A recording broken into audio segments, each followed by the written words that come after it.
IPSP Indian people in solidarity with Palestine. इस organisation के कुछ लोग दिल्ली के कमला नगर मार्केट में जो टाटा स्टूडियो है वहां जाके प्रोटेस्ट करते हैं। फिर हैदराबाद में जो रिलायंस स्टोर्स हैं वहां पे भी जाके सिमिलर काइंड ऑफ प्रोटेस्ट करते हैं। इनका क्या डिमांड है कि हमें as a Indian public Tata and Reliance products को बॉयकॉट कर देना चाहिए और टाटा एंड रिलायंस को सारी business and funding links Israeli companies and startups के साथ बंद कर देनी चाहिए। ये मूवमेंट सिर्फ दिल्ली और हैदराबाद तक सीमित नहीं था, इसका प्रभाव बाकी कई इंडियन सिटीज में देखने को मिला। इस ऑर्गेनाइजेशन के जो मेंबर्स हैं वो मेनली स्टूडेंट्स हैं। कौन सी यूनिवर्सिटीज से?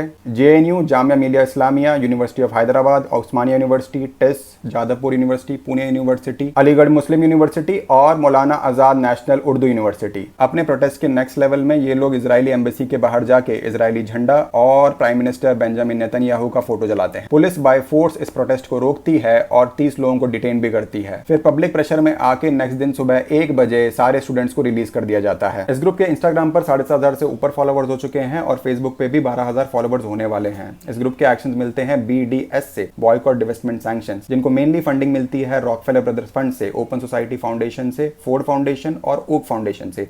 मैं ये भी बता दूं, ओपन सोसाइटी फाउंडेशन को फाउंड किया था जॉर्ज सोरोस ने, जो कि एक अमेरिकन हंगेरियन फिलैंथ्रोपिस्ट हैं और हमारे इंडियन डेमोक्रेसी के लिए बहुत डेंजरस हैं। ऐसा मैं नहीं बोल रहा, ऐसा बोला था हमारे external affair minister S Jaishankar ने। अभी रिसेंटली अप्रैल में भी माइक्रोसॉफ्ट के ex employees Ibtihal Aboussad and Vaniya Agarwal ने भी सिमिलर काइंड ऑफ प्रोटेस्ट किया था माइक्रोसॉफ्ट पे आरोप लगाते हुए कि माइक्रोसॉफ्ट के जो AI कॉन्ट्रैक्ट्स इजराइल के साथ हैं वो पैलेस्टाइन में जेनोसाइड को बढ़ावा दे रहे हैं। उनके कैंपेन का स्लोगन था no Azure for apartheid. Germany के बाद US ही सबसे ज्यादा इजराइल को आर्म्स एंड एम्यूनेशन सप्लाई करता है। तो एक तरफ अमेरिका इजराइल को वेपन्स दे रहा है और दूसरी तरफ BDS को फंडिंग्स भी अलाउ कर रहा है।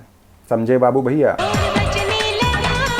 Now tell me IPSP, do you have the guts to say boycott USA? ये रायता फैलाया ब्रिटिशर्स और UNO ने और कंटिन्यू US कर रहा है। सेम गेम हमारे साथ खेलना चाहते थे, ईस्ट एंड वेस्ट पाकिस्तान बना के, बट हमारी इंडियन आर्मी ने पीट दिया ईस्ट पाकिस्तान को और बना दिया बांग्लादेश। एक सिंपल बात IPSP और इंडियन मुस्लिम्स को ये समझनी चाहिए कि आप इंडिया में हो इसलिए ये थोड़ा बहुत प्रोटेस्ट कर पा रहे हो। अगर आप गए होते इजिप्ट इन लोगों की तरह तो आप भी डिपोर्ट होते या अरेस्ट होते, और अगर गलती से भी तुम इजिप्ट को बाईपास करके गाजा पट्टी पहुंच जाते तो तुम्हारी एंडिंग भी इस इटालियन पीस एक्टिविस्ट की तरह होती। अब ये फोटो देखो, इसमें एक हमास का टेररिस्ट एक इजरायली फीमेल सोल्जर को किडनैप किए हुआ है। फिर इजराइल ने इस टेररिस्ट को ढूंढ के ड्रोन स्ट्राइक से उड़ा दिया। अगर तुमने उनके सोल्जर या सिविलियन को मारा so you just signed your death sentence. You should always remember that Israel is driven by nationalism and Hamas in Palestine is driven by jihadism. Palestine is fighting for land and Israel is fighting for existence. But still if you want to stand with Palestine then you should say free Palestine from Hamas, free Palestine from poverty, free Palestine from extremism. Palestinians should surrender and the UN should request Israel to sign a peaceful treaty assuring that they will not occupy more of Palestinian land. That's the only solution.